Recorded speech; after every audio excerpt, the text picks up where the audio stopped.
Bonjour et félicitations, chère madame. Quoi? Regardez ce que j'ai apporté. Astarté, elle exaucera tout ce que vous désirez. Je n'en doute pas. Quoi? Vous doutez de moi? Astarté vous écoute. Elle guérit, elle transforme vos rêves en réalité. Oh, grande et suprême Astarté, tu es la reine, la déesse des cieux. Oh, fais que cette femme vive le vrai bonheur.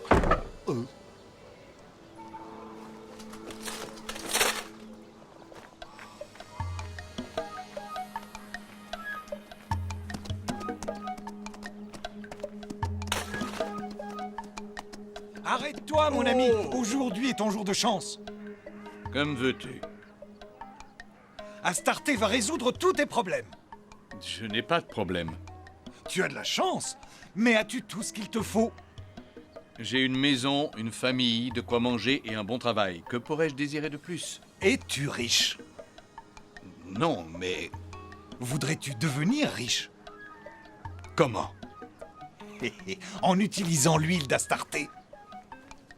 Si tous les soirs, pendant 1 mois, tu te masses le crâne avec cette huile, je te garantis que tu deviendras immensément riche. D'accord. Combien est-ce que ça coûte? Fais une offre à Astarté et elle sera à toi.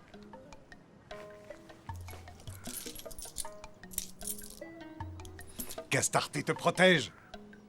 Puis-je essayer tout de suite? Non, tu dois en mettre tous les soirs, pendant 1 mois, avant d'aller te coucher. Sois patient. Oui, tu as raison, je suivrai ton conseil. C'est certain.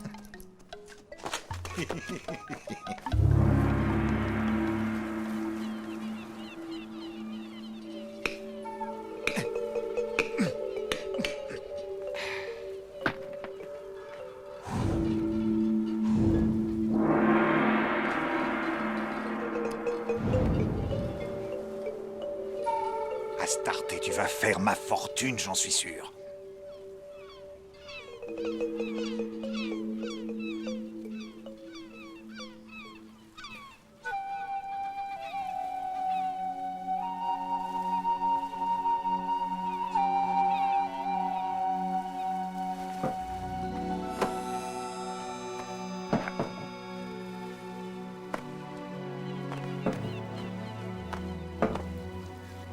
Tu passes tout ton temps ici, près du lac, et résultat, tu ne pêches jamais le moindre poisson. Oh, s'il te plaît, Noémie, tais-toi un peu. On aura peut-être plus de chance ce soir. Tu me l'as déjà dit, Zekaria, c'était le mois dernier. Si cette fois tu n'attrapes pas de poisson, je m'en vais. Tu verras, je retournerai chez mon père avec les enfants, et chez lui au moins il y a toujours à manger.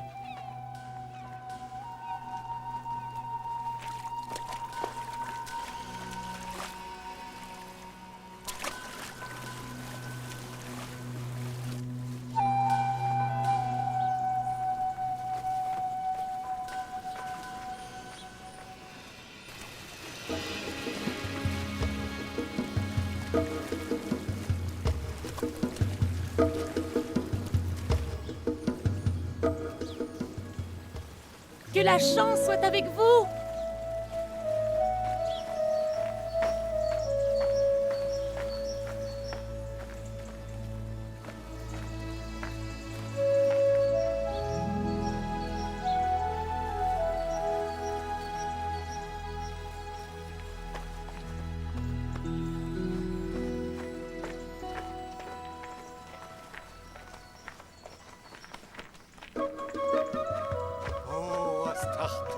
Oh, Astarté, accorde le bonheur à tous ceux qui s'approcheront de toi.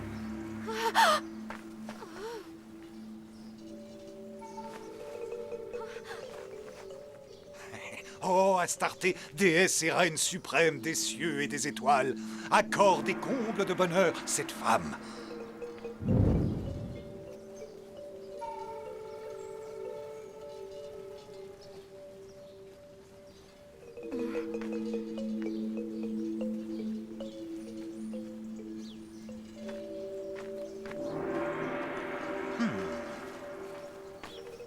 Mais qui êtes-vous? Je suis Karamatagne, le prêtre d'Astarté. Vous avez dit Astarté? Qui est-ce? C'est une déesse très puissante. Elle sauve toutes les âmes. Si vous avez un rêve, elle le réalisera.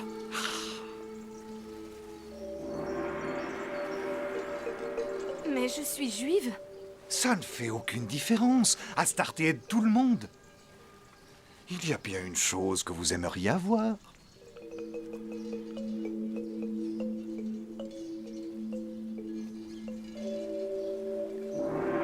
Bien oui, que dois-je faire en échange? Je me dois de vous le dire, jeune femme, Astarté est généreuse avec ceux qu'ils sont. C'est ainsi. Vous comprenez? Faites donc une offre à la puissante Astarté.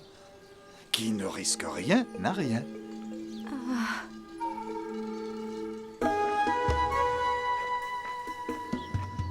Ah. Oh, c'est de l'encens. Oh, Astarté.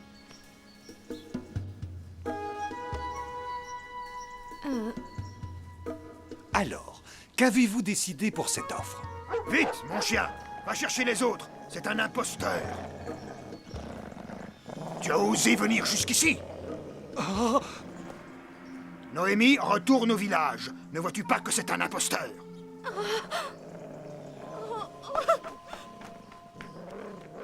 À présent, à nous deux. Oh, il y a erreur. C'est un malentendu, Rabbi. Je voulais juste... Inutile de mentir. Je vais t'apprendre à ne pas jouer avec notre foi, idolâtre.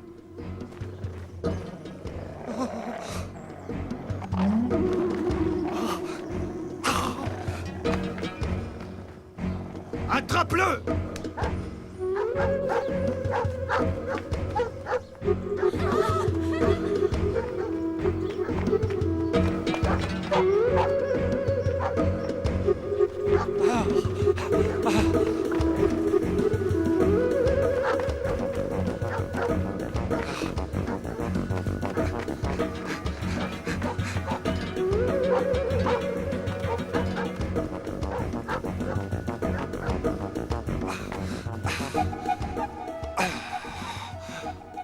Oh, Astarté, on a réussi. On les a semés.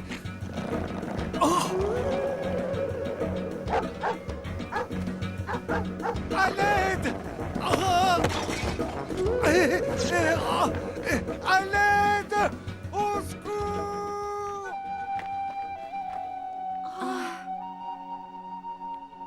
Voilà tout ce qui reste de la toute-puissante Astarté. Oh, quelle pitoyable et honteuse façon de finir.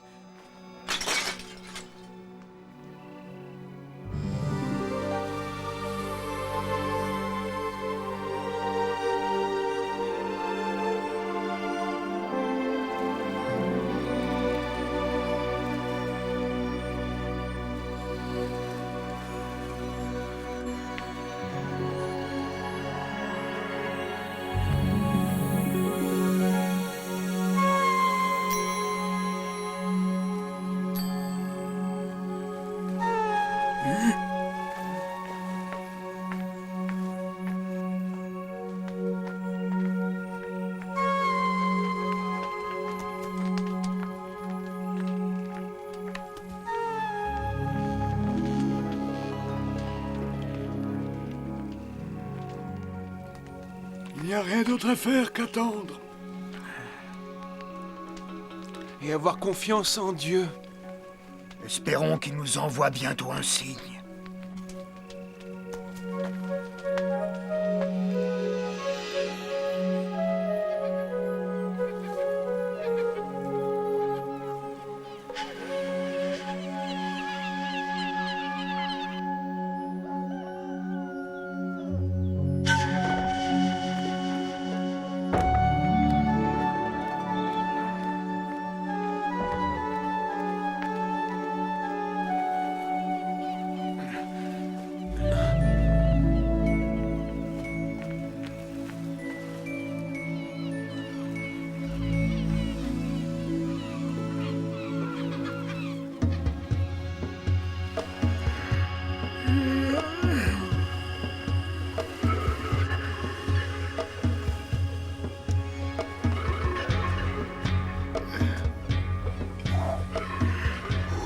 Est-ce que ce lac de malheur a encore caché ses poissons cette nuit?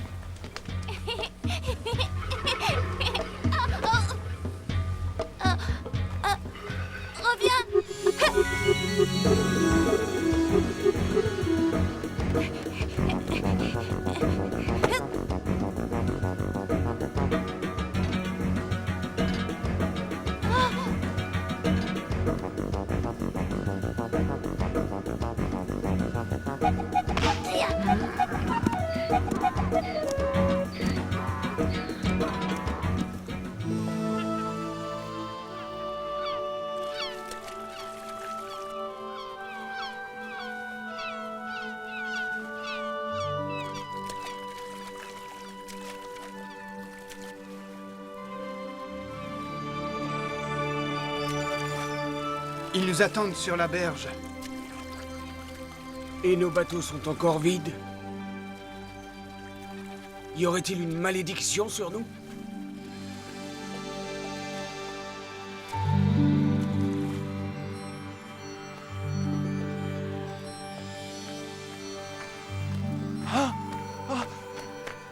Maître!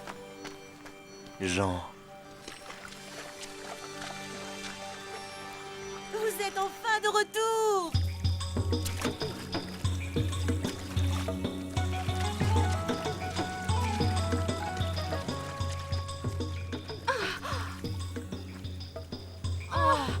Seigneur!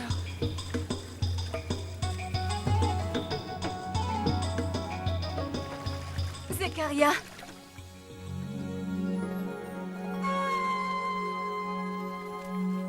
Noémie, Ton bébé voulait te voir. il n'y avait pas le moindre poisson. C'est une catastrophe. Viens, mon petit. Ce n'est pas important. Ils reviendront. J'en suis persuadée. Est-ce que tu m'aimes encore? Ne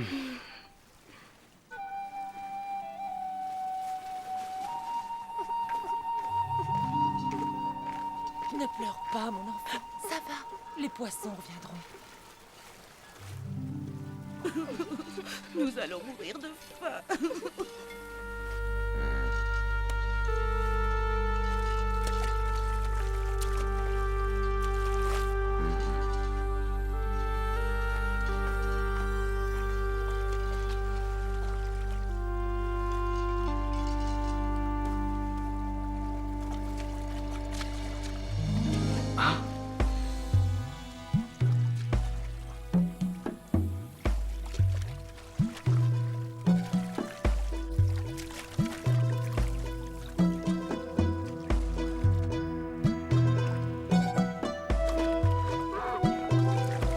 Laisse-moi t'accompagner. Simon, avance en eau profonde et jette tes filets.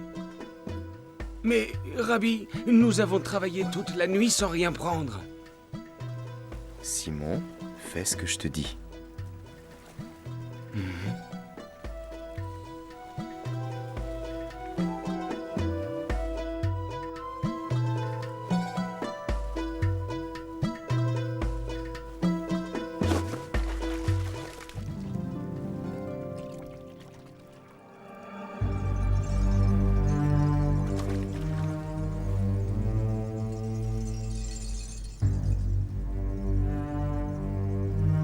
Simon, qu'y a-t-il?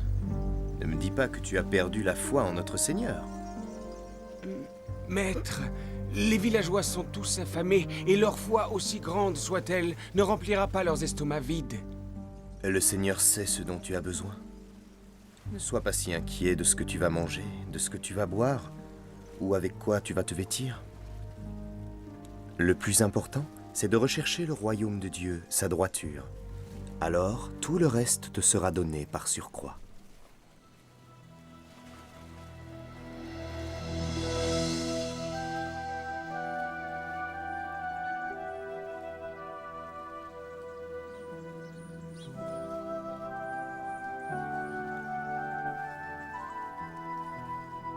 Maître...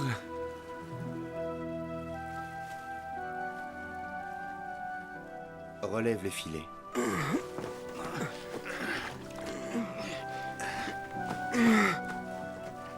Hé, j'ai besoin de votre aide. Tu as vu? Il y en a tant. C'est incroyable! Ça alors, jamais de toute ma vie je n'ai vu autant de poissons!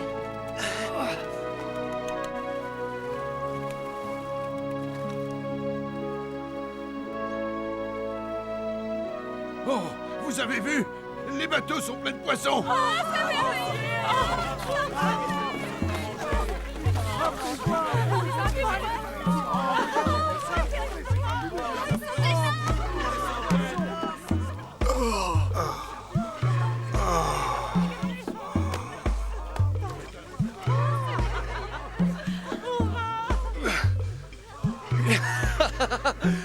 Attends, il y en a encore! Le bateau est loin d'être vide! Sarah, approche! Tiens! Encore! Tiens, David, tu es fort comme un homme. Les femmes vont avoir beaucoup de travail.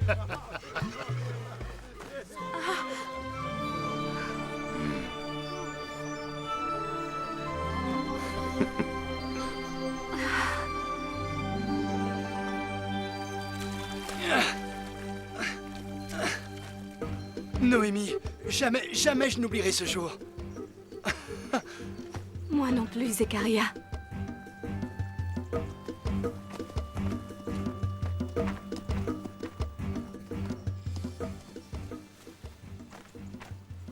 C'était une pêche miraculeuse. Grand-père, tu vas prendre soin des bateaux. Quoi? Et quand allez-vous revenir? Ça, je l'ignore, grand-père. Mais Simon, pourquoi vous partez? Nous allons accompagner notre maître. Votre maître? Hé! Le maître s'en va.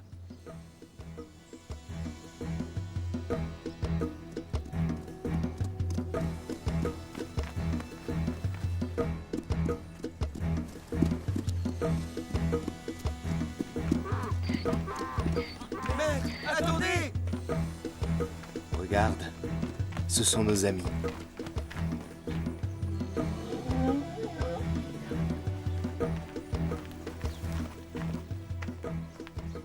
Maître, nous avons tous décidé de te suivre où que tu ailles.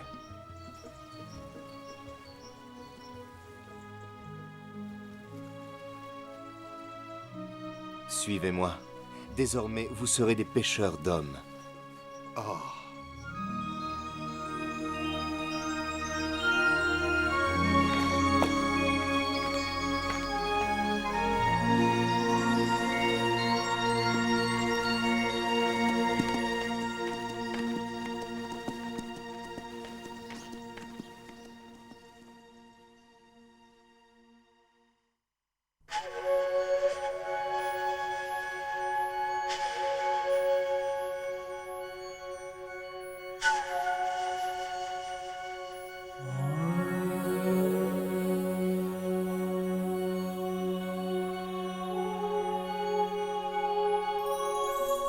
Jésus n'était pas seul.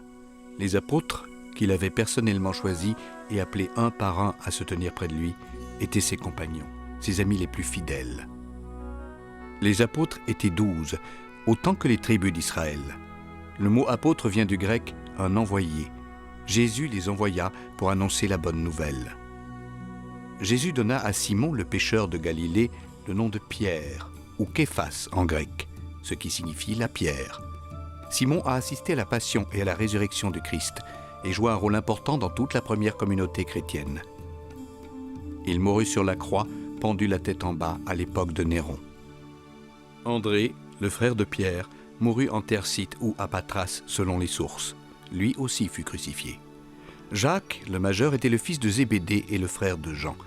Il fut l'un des premiers martyrs et fut décapité sur les ordres d'Hérode Antipas, fils d'Hérode le Grand, en 42 après Jésus-Christ. Jean, le frère de Jacques, était le disciple le plus cher à Jésus. On présume qu'il a écrit le 4e évangile, 2 lettres du Nouveau Testament et le livre de l'Apocalypse. Il mourut très âgé à Éphèse. Philippe, qui était d'origine grecque, mourut en martyr en Phrygie, à l'est de la Turquie. Barthélemy était le surnom de Nathanaël, disciple mentionné dans l'Évangile selon saint Jean. Il mourut en martyr en Inde, écorché vivant et décapité. Matthieu, l'auteur du premier évangile, était un publicain, un collecteur d'impôts. Il travaillait à Capharnaüm, mais il était aussi connu sous le nom de Lévi. Thomas, lui, était connu sous le nom de Didyme, le jumeau. Il était de nature sceptique. Il mourut en martyr en Inde. Jacques le mineur était le fils d'Alphée et était peut-être le parent de Jésus. Il siégea à la tête de l'église de Jérusalem et fut lapidé en 62 après Jésus-Christ. Simon le Zélote, en grec ce mot signifie fervent. Jude le Thaddéen, ou Matthieu, ce qui signifie brave en hébreu, mourut en martyr en Perse. Un des autres disciples de Jésus était Judas l'Iscariote. Ce surnom signifie peut-être de Kériote, une petite ville de Judée. Il trahit Jésus pour 30 pièces d'argent et de désespoir, il se pendit. Matthias fut choisi par les 11 autres disciples après la mort de Judas. Les apôtres voulaient que le nombre des disciples choisis par Jésus reste le même. Ces 12 Israélites étaient des gens simples et parfois rudes. Après l'appel de Jésus, ils laissèrent tous leurs biens et suivirent leur maître, uniquement motivés par l'amour qu'ils lui portaient. Ils conquirent les villes et les villages au nom de Jésus.